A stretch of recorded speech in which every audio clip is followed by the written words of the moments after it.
All right, welcome to the On Purpose podcast. Today I have Debbie Morgan with us, and she is going to share her Earthwaking story.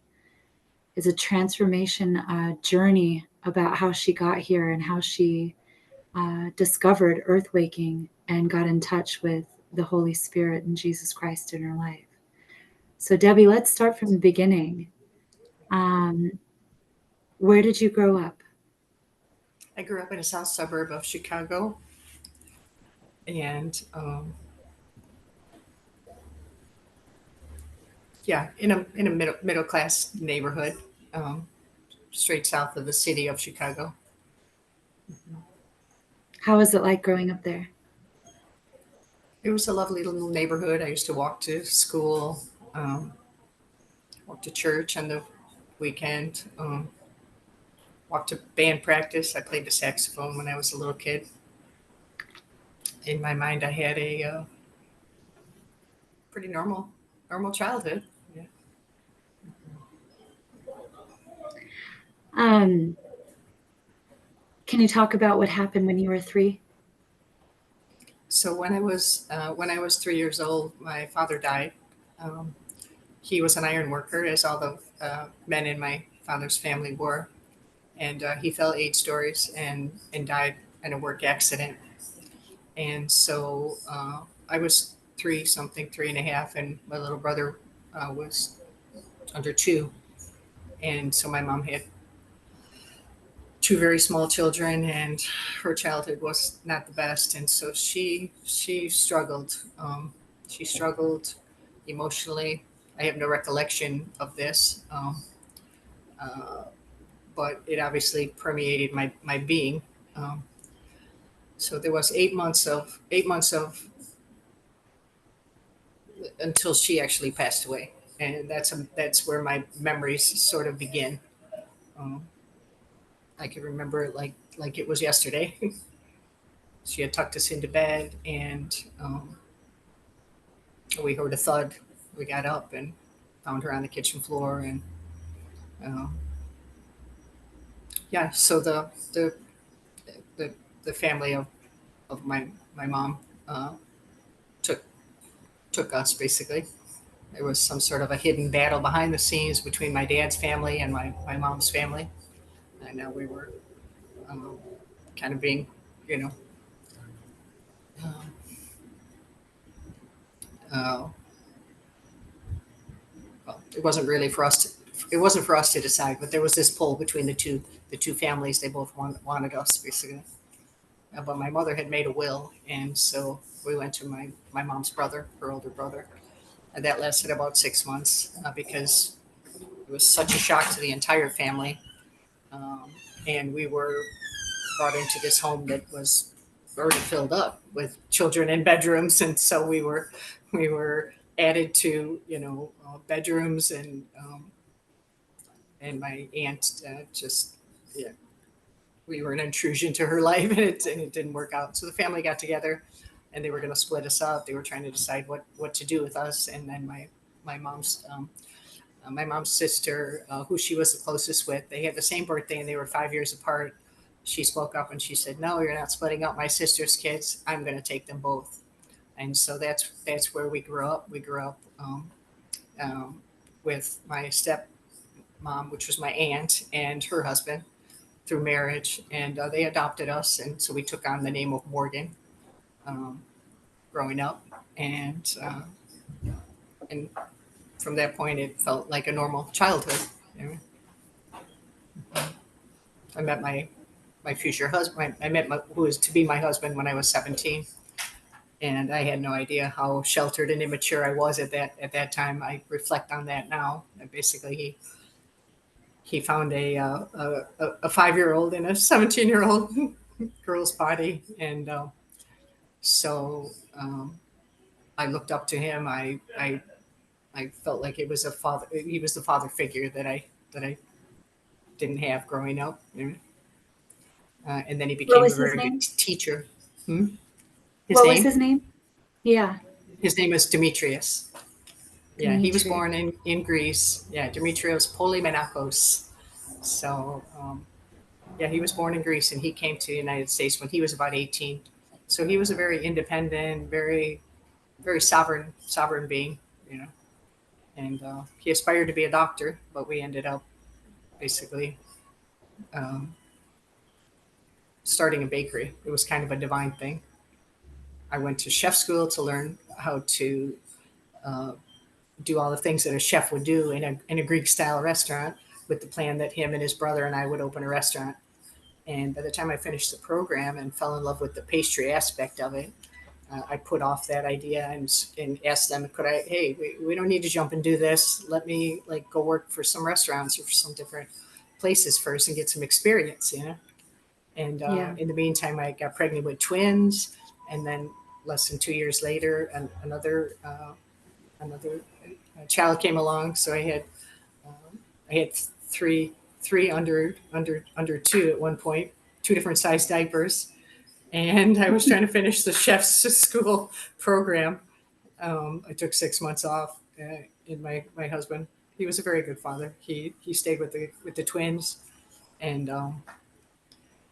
yeah. And then when the third child came along, it seemed like it would not come to fruition at all. But I was able to, you know, go out and get some experience working in restaurants, and then just by divine, I felt like a divine intervention. I was working at a little French cafe bakery type place, and these gentlemen contacted me um, and asked me if I could be their pastry chef for a restaurant they were getting ready to open in the neighborhood. So I said, well, yeah, that'd be awesome. I was learning a lot working for this woman, but it was like a lot of what not to do. I had no idea I would have my own business in a very, near future after that experience. But it was so divinely appointed. I was able to see how she got her business off the ground and learn basically what wouldn't be smart to do. And so a few months later, I started making desserts for these gentlemen, and one thing led to another. And before you know it, I was making wedding cakes and party cakes, and my kids were watching little videos on the TV, and I was around the corner in the utility room with my bake shop, and I literally outgrew my house in less than 6 months, and then we opened up a bakery business, and it was very successful, and we did really well with that. But it was a challenge for my husband because his idea was he would be the leader of this restaurant, and all of a sudden it became my creation, and he was following. But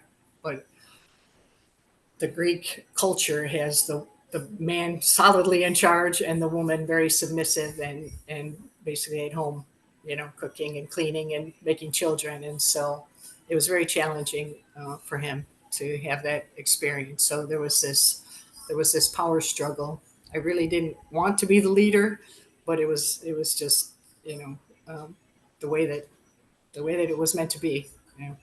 So there was a lot of conflict within the business, even though it was wildly successful, and it took a toll on our marriage. And so for 13 years, we had that. I mean, there were beautiful high moments where we would high five each other. Oh my God, I can't believe we delivered 13 wedding cakes. How did we do that? Like we just had these like miraculous like experiences where we did 400 wedding cakes this year. How was that possible? So it was an adrenaline rush, and then it became just very challenging. And the kids grew up in the business, which was fine. They turned out beautifully, but they spent a lot of hours after school and on weekends, you know, at the bakery, and they were, you know, kind of brought up in the business, and so that What were part was really what were lovely. their names? Michael and Nikki were the twins. They were born first, and then Tina. These are all names of my husband's family. Michael and Nikki are his parents' names, and Katina is her formal name, and that's his sister's name. And the pediatrician was joking. He was like, "Okay, Debbie, keep going. You can have a bunch more kids, and then you'll have a chance to pick a name." Pick a name. And so yeah, so yeah, they all turned out beautiful, very successful by old world standards, and very set on their course. I've always been the energy of the. I've always had the energy of the not belonging, the outsider, the one who didn't fit in, thinking different always than my family, my human family. And so Yeah. after the bakery, after we sold the bakery, and after that, I studied massage therapy. Well, first there was a 3 year time where I was a flight attendant, and that was awesome, and that was really fun. And then they shut the airline down, and I was like, "Oh, wait a minute!" So I had this business I was in control of, my destiny, and then when I went to work for a company, they could be in control of my future, and I didn't like that very much. So I chose massage therapy as a way to combine the best of both. I could be in a peaceful environment, not a high stress environment like a restaurant or a bakery, and be my own boss. So, and when I got into the massage therapy uh, work, I really felt a strong calling. Uh, it felt more like a calling than a livelihood, and I did that for about 15 years. So my stages of my life are kind of going along in, you know, 5 and 15 year increments or whatever.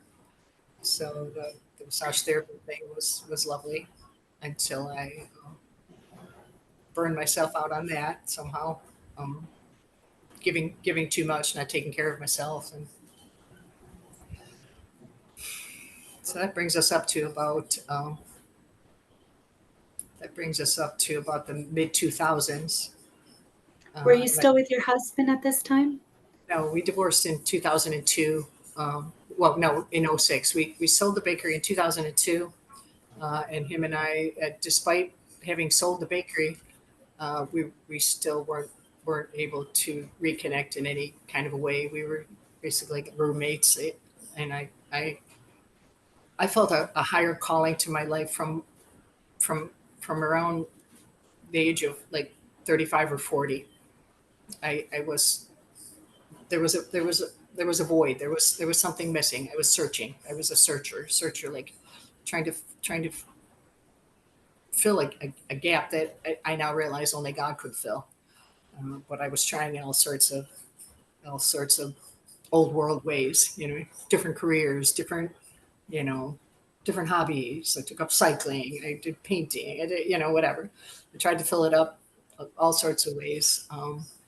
And around the year 2000, I think, actually with the Y2K scare and all that, um, there was a calling. I found a local church. It was a non-denominational church, and that's where I met God.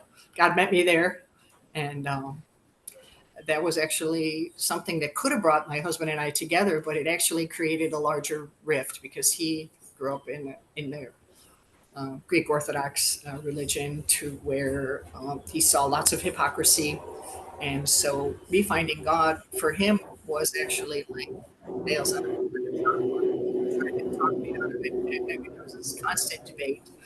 Um, I know the Bible, and the Bible was written in Greek, and he had so much pride. What it really was, he couldn't express, was that anything that took my attention off of him uh, was upsetting to him. Uh, he really just I don't know what he wanted from me, but I needed more in my life, and just being with him, sitting on the couch. He was like a rock type energy, always there. I was the adventurous one, always planning the fun things, always moving things forward and having ideas and getting inspired and wanting to create things. And he was. It always felt like he was the like I was the balloon and butterfly or whatever, wanting to fly, and he was pulling the string down. Um, is how it felt. And so when we sold the bakery, he declared that he wasn't going to do any other job. I'm just going to sit on the couch.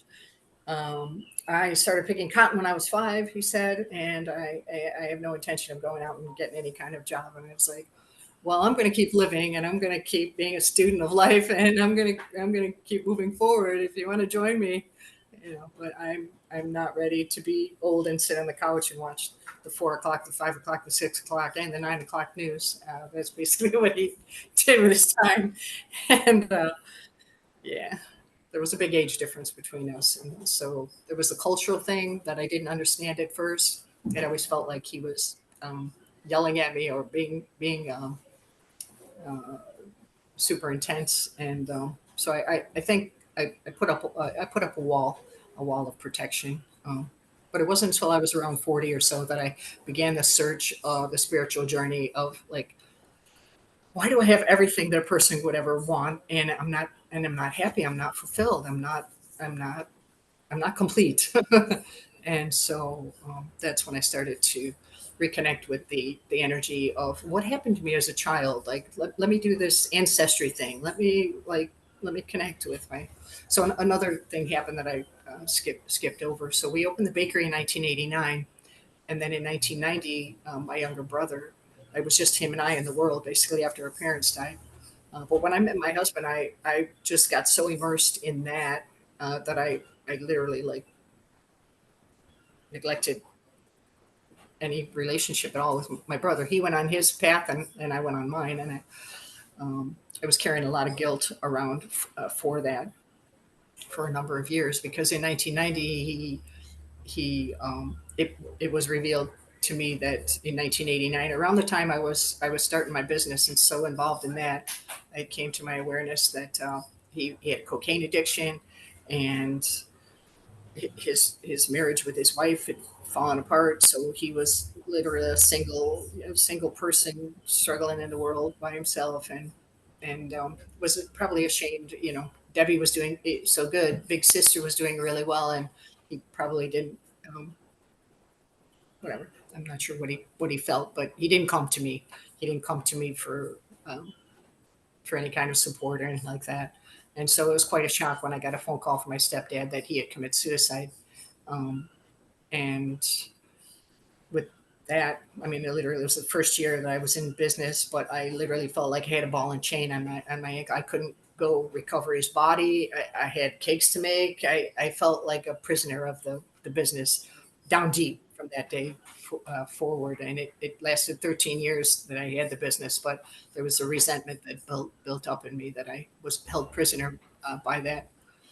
It all worked out fine. There was a place we did business with that happened to be in the funeral home business prior to buying this country club or whatever, and they took care of all the arrangements. But about 6 months prior to him committing suicide, he actually came to church with me. I was at a different church then. And he came to church with me, and it was the kind of church that had the altar call. One of the elders took him to the altar, and he did read the sinner's prayer, and he gave his life to Jesus, or you know, he found salvation. He didn't quite get to freedom, but he got the salvation basically. And so I'm when he did commit suicide, I was so thankful of that. I was so thankful that he found God before he passed, and What was that his name? Eddie, and my father's name was Ed, and my little brother was Eddie as well. So yeah, so so I came to Earthwaking with I've been told with a very like orphan kind of energy, because I mean that's the energy that I carried with me, even though I was completely unaware of it. I built up a strong wall, a strong, powerful ego that can contain a really powerful, people pleasing kind of an energy. It just always was super important for me to be good with everybody.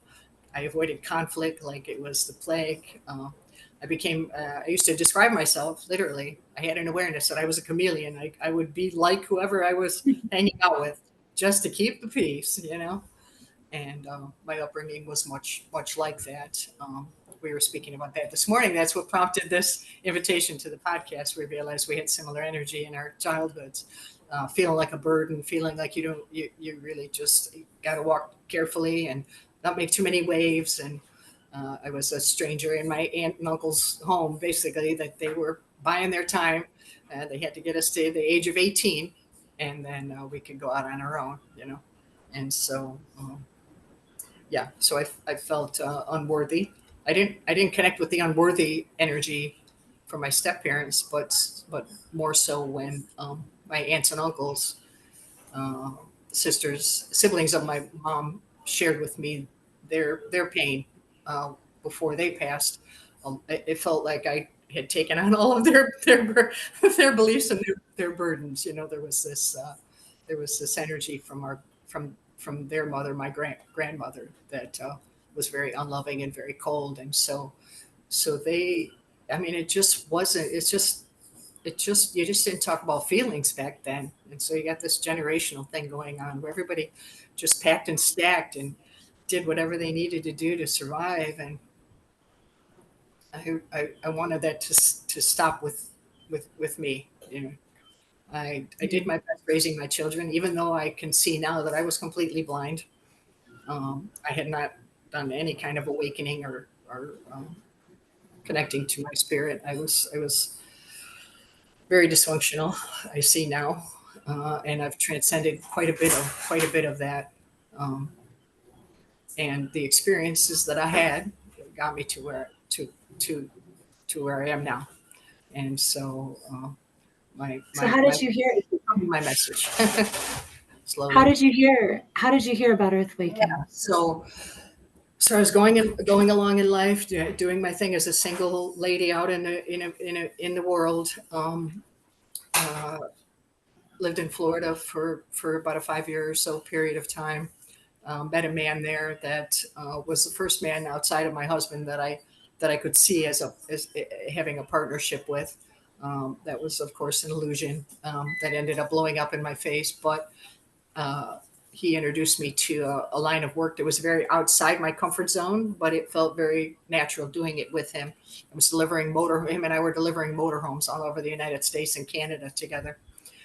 And as that relationship was kind of dissolving and not really working anymore, that's when the COVID hit. And so here I was, a woman out in this big ass crazy world and observing all of this, like, whoa, the the awareness of just how much we were lied to. Um, it was super profound, and I had really no one to talk to but myself while I was driving along on the road. But somehow I stumbled on Jonathan England on Facebook, and I think that was, you know, God's way of like reaching out to me, giving me a hand. And so yeah, I would put earphones on and I'd be going along hooked up with my phone and, you know, just listen to music or whatever. But at some point, I saw something that John was offering, listened to it, was very moved. I was like, oh my gosh, this is amazing. Yeah. So there was about a What year was it like called? What was the thing that you? I think it was it the thing we have now is spiritual capitalist, but back then it was had seemed like it had a different name. The Um, solution? the solution. The solution was the Oh, first thing I stepped into and began a tithe, and I was still delivering to motorhomes, but like I felt called to join the community. I connected with Mama Carol online. Actually, she was my bridge to Earthwaking.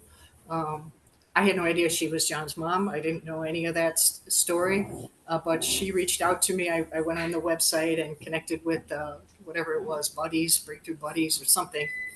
And she would reach out to me periodically, and somehow I, you know, I had a lot of stories back then, and so somehow I got to talking about how I have some hearing loss or whatever, and she said, "So does she?" And I don't know, it was just we just hit it off right from the get go, and so months would go by and I wouldn't hear from her, and then I would, you know, I would reconnect or whatever. So about a year went by where I would just tune into whatever I could tune into, whenever it became available, you know, or I had an internet connection. I listened to spiritual gatherings, but I would never put a camera on. I was always in a car, and it just never was like I had no home then. I was literally like I was like a gypsy, you know. And and so then there was this advertisement for an Awakened Life Live. It was December of 2022 that it was scheduled for, and I booked myself a ticket and came to that event in December of 2022. Um, in the same period of time, while all this motorhome delivering thing was going on, a cousin of mine reached out to me, and her and I had always had this dream of like living off grid, living self sustainable, basically all the things we're doing here. Her and I had talked about. We're going to do canning. We're going to, not be connected to the system. We're going to blah blah blah. So I literally, when the COVID first came around, out of fear, I literally wanted to. I pulled all my money out of the bank. I took my IRA money and bought this pole barn in Michigan. And her and I moved into this pole barn and we turned it into a home. It was crazy, just crazy. And so I was still out doing the motorhome thing. It became very challenging for her to do all the things that you need to do to get a homestead off the ground by herself. But I was caught between two worlds, trying to create a bridge somehow. But it was just too scary. I was like, this is really good money. I need to keep doing this. Like we couldn't deliver those motorhomes quick enough during that time of the COVID when my thought was, oh, that was fun while it lasted, but now there's going to be nobody able to afford it. No, it was the opposite. It was everybody wanted a motorhome so they could isolate and still have their vacation. And, like people placed orders for motorhomes and we couldn't get them delivered fast enough. So I was chasing the dollar, chasing the Babylonian dollar, Yeah. and it damaged the relationship and the dream. I put no fuel and no energy into the vision, and then my cousin took things in her own hands, and she was a cannabis grower, but she was making medicine similar to like Rick Simpson oil, and she was giving her oil to folks that had cancer and was assisting with helping people end their cancer journey and all that. So it was her mission, and I lined up with it. I believed in it, and I wanted to support her in that. So anyway, when I became not available, she brought this girl into the house, into the barn, and they ended up having a disagreement or whatever, and my cousin moved out, and now I was a landlord. Uh, uh, and this person was, and her whole family was in this barn, and it went sour very quick. And I literally had to hire a lawyer, and I had made every single mistake you could possibly make in owning a property. I didn't pull permits. I didn't change the zoning even. Like I did everything wrong in my mind until God grabbed the reins and made a way. And so I came to with the intention. I had the ticket booked, ready to come December, and I was November 15th, evicting these people from the barn, not knowing what I would find. I mean, she was threatening to burn it down and everything. Like I literally had to face my worst case scenario of you are destitute, Debbie. You lost everything financially, and you really you have nothing. You might just find that you have nothing. Um, the place was still standing. She stole a lot, but it was actually still there and still intact. And I was there to claim some of my things and loading up my truck and was pulling out of the driveway, and this couple pulled in and they said, hey, we talked to somebody, I think she was your cousin, a few weeks ago or a couple months ago or something, and we were interested in buying the place. We saw some action a few weeks ago, somebody moving out or whatever, and we're wondering like what's going on. Is it for? Are you the owner? Is it for sale or whatever? And I was like, I knew immediately that it was a God thing, and I was like, yes, it's for sale. So you want to see what I've done and all the improvements. They had no interest in the improvements that I made to the place. All they wanted was a place to park their toys, their jet skis and their tractors and trailers or whatever they had, because it was a lake there, so they had the lake house, which was too small, and they needed a place to store their stuff. So everything that I thought was wrong was actually the absolute right thing to do. So God's plans were like perfect, and everything was wonderful. Like the property taxes were 500 a year, but if I had jumped through all the old world hoops to do things the right way, they probably would have had to pay $5,000 a year taxes. It probably would have been not sellable. So God made a way for me to be able to sell a property and recover those finances. Uh, where it seemed like an impossible thing. So I hadn't been able to close on the property yet, but I came for Awaken Life Live. It was hugely transformational. And I told John about my story and how things were. I said, well, I'm going to be closing on this property. And my plan is to not put anything in any banks. I don't trust banks anymore. So I'll be sending it all over here to you as God's instructing me to do. Like so, so I literally brought every dime that I was able to salvage from my life, selling off things and everything, to Earthwaking. And I absolutely had no idea. This was complete blind faith, um, because I just felt like it was such a, like, God saved my life. Like he saved me. And so it became very apparent that this was what I was supposed to do. Um, so in January of 2023, I moved here not knowing what no idea what I signed up for. Then the work began. I had to or we collectively, my new family here, assisted me. And this is mid 2025. So I've been here 2.5 years now, almost going on 3 years. And we have been peeling back layers of Debbie's dysfunction. And it's been an amazing transformation that has taken place within me. And nothing short of a miracle. Nothing short of a miracle. Yeah. How has your journey been here for you? The transition? Very challenging in the beginning. Very challenging. I resisted. My ego was really quite independent and was not ready to be exposed in any way, shape, or form. Um, I was a lying people pleaser, uh, huge victim energy. I was completely unaware of all of this. Like, I thought I was this independent, strong person who had her act together. I mean, I ran a business. I did all these things, and my dysfunction became like quite apparent to me here once I arrived and settled in and began doing the work. The work that we do here is so amazing, and egos do not survive here. They cannot survive in this beautiful energy of love that we have here.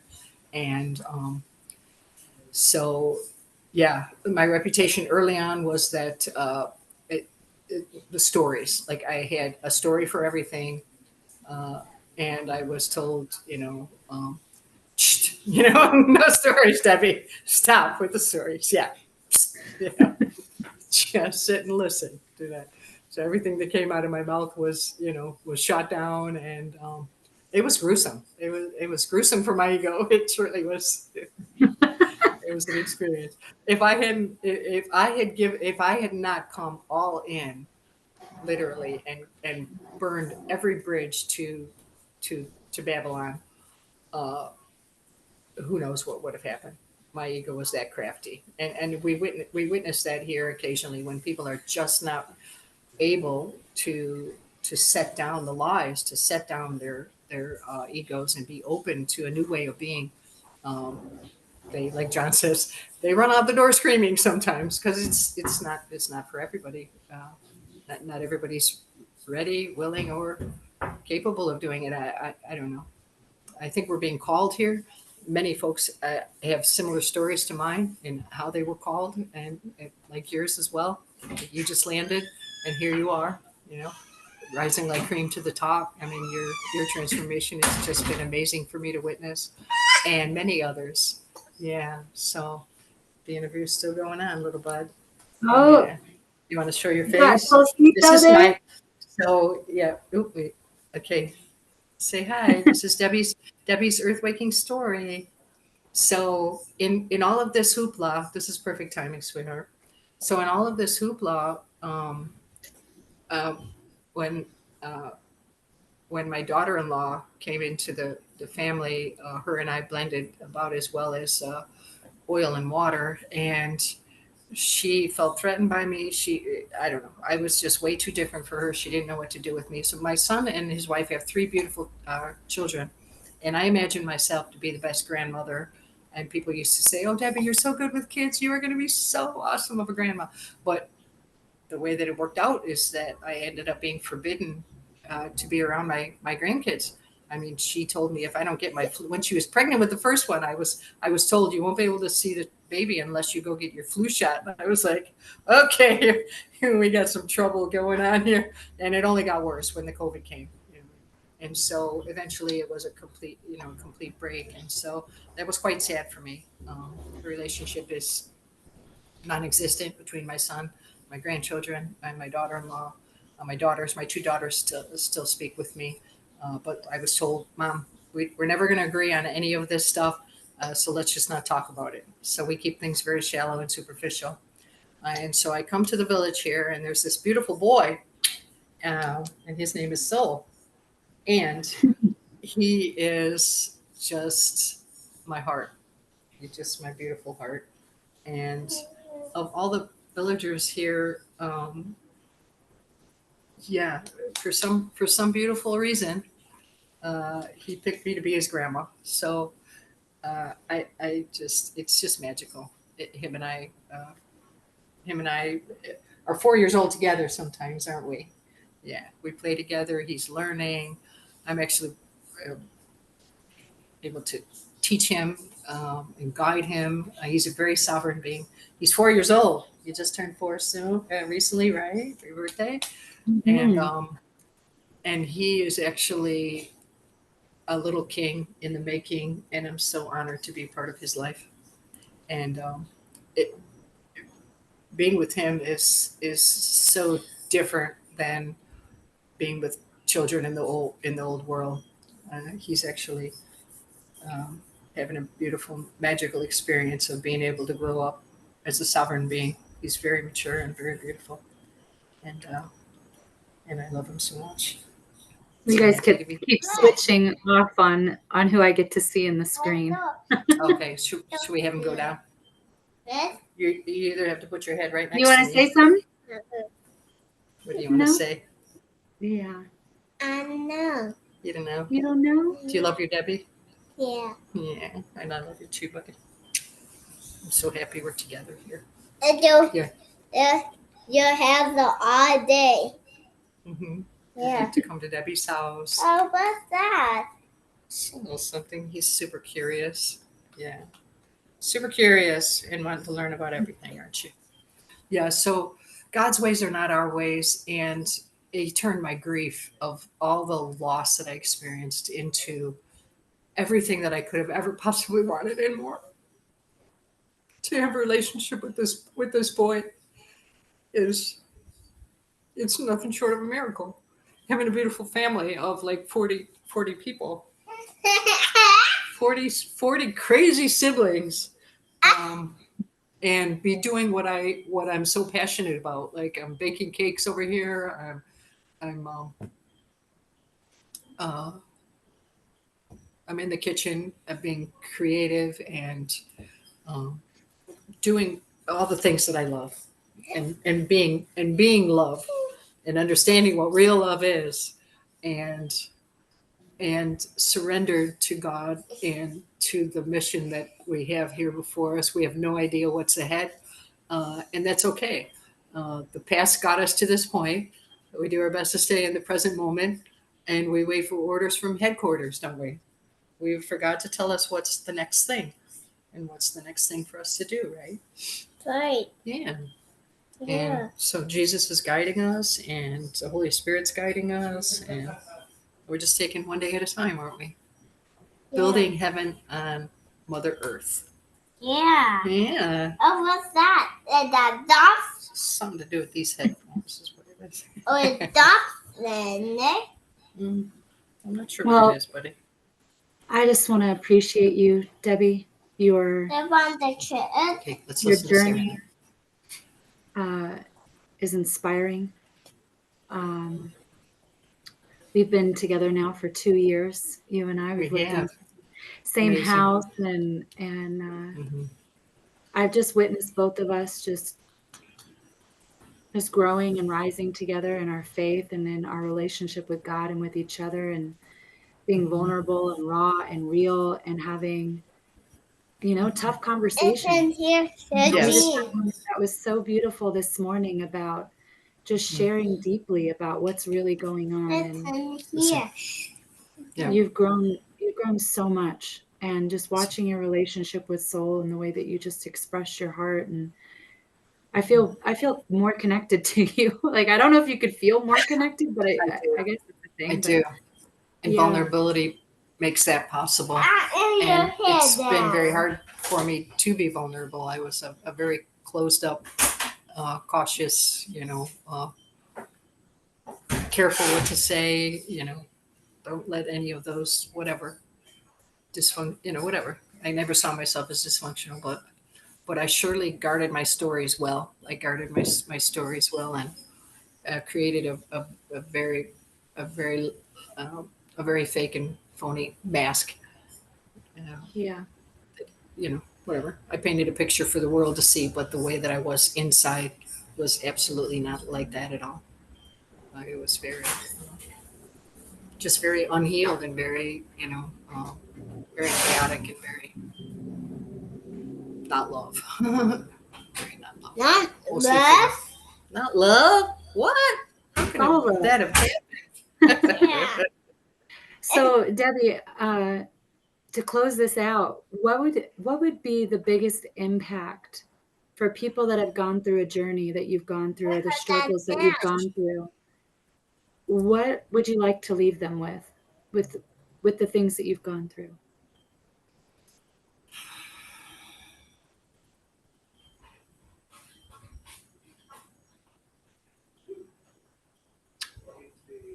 If you haven't already done so, begin a relationship with Jesus Christ. Get connected to God. Get connected to the source of love. Um, Earthwaking provided a beautiful space for me to embody love and to first understand what love even is, and grow into being love, as opposed to searching outside myself for love. Um, the work that we do here is amazing. Get connected. Get connected if you feel lost in the world. If you're looking outside yourself for anything, um, connect with God. Listen to what the Spirit is saying. It's not easy at first. There are a lot of voices in our heads. Uh, Most of them are lies. The only truth is um, is the Word of God, and you have to you have to you have to realize that the ego is your was your survival. But in order to get to heaven, you need to break through all the lies to find the truth, and it's not an easy process, um, but it's worth it. It's worth it. It's yeah, it's a way of being that I could have never, if I hadn't found Earthwaking, I never would have been able to have the transformation that I've experienced here on my own in the old world. It just, for someone as effed up as I was, and not even realizing it, there would have been no way for me to save myself in any authentic, genuine, real way. If I hadn't, if God hadn't brought me here, basically, I give God all the credit. Um, we're a place that offers that orphan and that lost soul a place to come home to, and I'm so proud and honored to be part of that. Is there In anything you'd like service.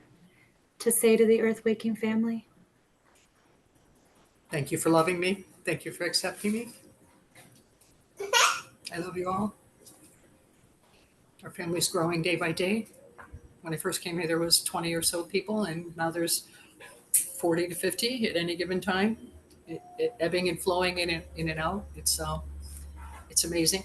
Miracles happen every day, and um, I'm looking forward to opening more, connecting more, embodying more. There's always more.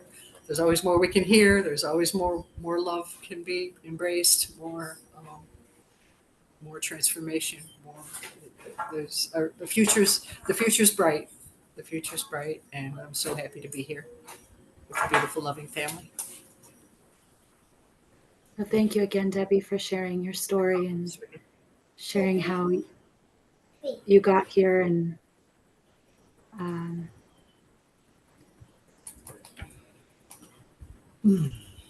what an impactful journey that you've been on. And we can only briefly touch upon that in an hour, and so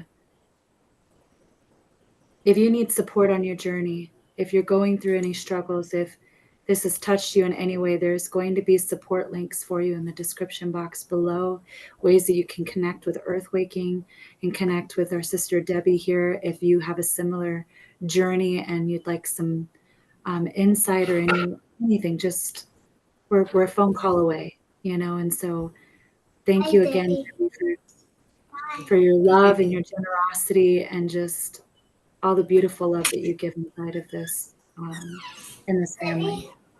Thank you for being the mirror. Thank you for holding your heart open and dropping the walls so um, we can shed our ego, shed our skin, and live in love. So thank you. I Love you, appreciate sister. you. And I appreciate you. Thank you for being my sister, my soul sister. We're a soul family. Yes, we are. Thank you. And it's a depth and a beauty that's above and beyond any earthly bodily um, human family can provide. These are Yeah, our when we're people. on purpose, when we're on mission, we're more God focused. Like that was the most beautiful message. Is like if you haven't gotten in touch with Jesus Christ, like Yeah, like that's your starting point. yeah, Get start connected. there. Start there. Get plugged in, and then find your soul family. It might be Yeah. us. It might be somebody else. But uh, yeah, get to a place where you can feel safe to share and become who God meant you to be. Um, Amen. that's my Well, thanks two again. cents. Yes. Yeah. Thank you, sister. Love you so much. I love you. Ciao for now.